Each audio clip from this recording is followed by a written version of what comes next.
People will dislike you for all kinds of reasons, and almost none of them have anything to do with you, especially if you're a decent person. Almost every time, it's because you are reminding them of something they don't like about themselves. It's usually subconscious. Rarely have people actually addressed these things, and it's usually guiding the majority of their existence, which is kind of the ultimate irony there. But I recently came across a thought as something like this was happening in my life, and I was thinking of how can I explain this experience to someone who maybe hasn't gone through it. I think almost everyone's gone through this, but how many people have thought about it? That's what I was thinking about. And I found it helpful. It may be completely useless to you, but it's yours to take or disregard. And it was that if you remind someone of unkept promises they've made to themselves, they will dislike you. Full stop. They will have some sort of issue with you. Oftentimes they won't even really be able to explain to other people why they dislike you, but that's what it is. It's some sort of disconnect or frustration or unresolved dislike that they have for themselves because you are a reflection of something that they could have had and they know they could have had, but they simply didn't do it, right? And so you having that thing that they said they were going to go and get that they could have gotten is they think you are saying I'm better than you because I did do it and you didn't. It's pure ego. It's pure insecurity. But I honestly think most of the world's struggles are because we have a very insecure populace. People are incredibly insecure. And so this can happen in two different ways. If you physically are reminding someone, like saying out loud, didn't you say you wanted to do this? Your current behavior is contradicting a lot of the stuff that you said was your ideal state. Naturally, you'll get a attacking response, right? They'll see you as the enemy, and you'll usually see it because you can feel the energy change when you do that. The irony is that that's exactly the behavior of a good friend, right? To maintain a sense of accountability and structure and keeping you honest to your word. That is a fantastic trait. But in the era of social media where everyone runs to their phone to be validated for their bad behavior and to have a pacifier for any emotion that they feel that's uncomfortable, you can find a video that will say you're a narcissist, right? The person keeping you accountable is a narcissist or an asshole, or pick your TikTok therapist speak of the week, right? And so that's just going to tell you who is worth your time and who isn't. And so if any friend, an instant thing, if a friend feels threatened by you attempting to be accountable, if you're not being a dick while doing it, that is someone who should not be your friend anymore. It is what it is.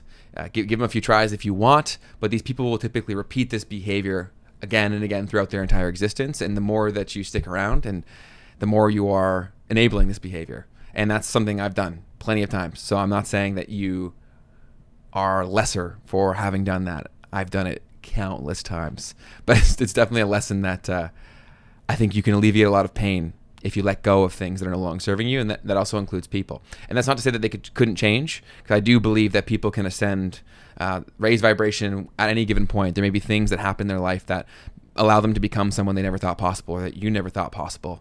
But if you know they are the person who is going to have an issue with you keeping them accountable, keep it walking. You may not be in the right place anymore. And the other thing that's a little bit more confusing for a lot of people is when your simple presence, like you just being you, is a reminder of something that they don't have or a promise they didn't keep to themselves, and that just makes them incredibly insecure. A few quick examples for how this can take place. So let's say you're someone who's in fantastic shape. If someone is very insecure about their body and they've not been consistent with the promises they've met to maintain a healthier body, then there will be issues with you, right? And the thing that you have, they will attach some sort of negative trait for the reason you have this positive trait. So it'll either be that person is super vain, they're obsessed with themselves, they have nothing else going on, they don't know balance, right? There'll have to be something negative for the reason why you have this positive thing, because they can't, like, it has to make sense in their brain. Another valuable thing, this should be a whole other video, is that everybody sees themselves as the good guy. And so if they know that something is something they should have and they don't have it, they have to have a villain, okay? So the villain has to justify their lack of movement, their lack of accountability. That's something that needs to be there because everybody sees themselves as the good guy. So there's got to be something there. This can also happen with beauty.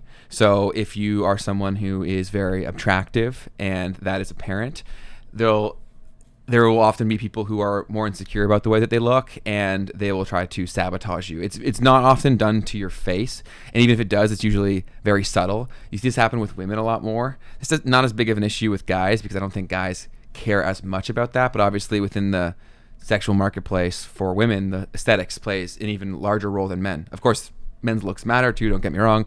Look at the whole looks maxing craze. But for women, it's a massive, massive thing. And then when you think about the growth of social media, that whole angle of being pretty has never had a higher potential return in terms of what you could turn that into, in terms of meeting people, getting opportunities, even making money. And so with that, there's a lot of envy that can happen. And typically you'll find that people who are really insecure about their looks, they will latch on to someone who is pretty, but then they slowly try to sabotage them, or they talk really ill behind their back.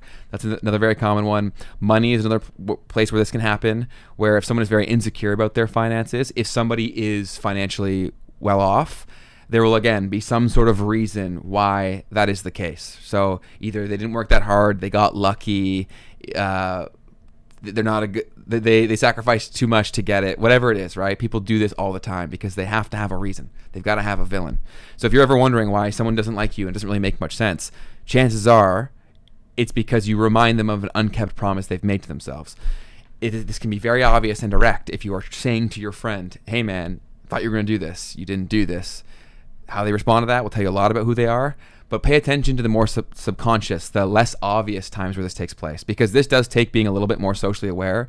And if you are someone who's confident with yourself, you're not even thinking about that being a potential reality for you, because you couldn't conceive a world where someone would dislike someone for that. But it happens all the time. And a lot of people hold on to friends that are really enemies, and they don't understand why they have all these problems that come into their life. And I've had that in my own life, where I've had friends that are trying to sabotage me more than an enemy would, and they can do things that enemies wouldn't be able to because of their access to you and your vulnerability that you've likely shared with them. So pay attention to this stuff. It can be done in terms of how they speak when you're not around.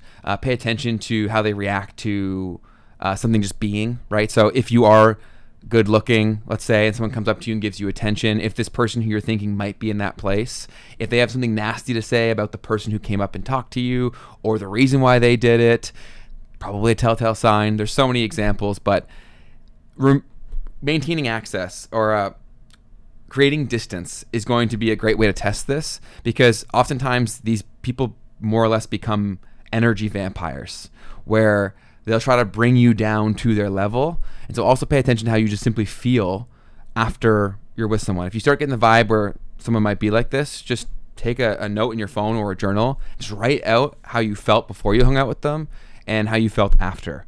You will be shocked how much you can learn about the energy transfer that's taking place just simply by doing that. And if you start aligning yourself with those that make you feel uplifted and better after, your life will get better really, really fast. But most people are on autopilot, or they're in a place of scarcity when it comes to relationships. And so with that, they'd rather be with someone who is toxic or draining than be by themselves, which is a trap that so many people fall into. And it's one that will inevitably lead to destruction, and also you settling on what you could be.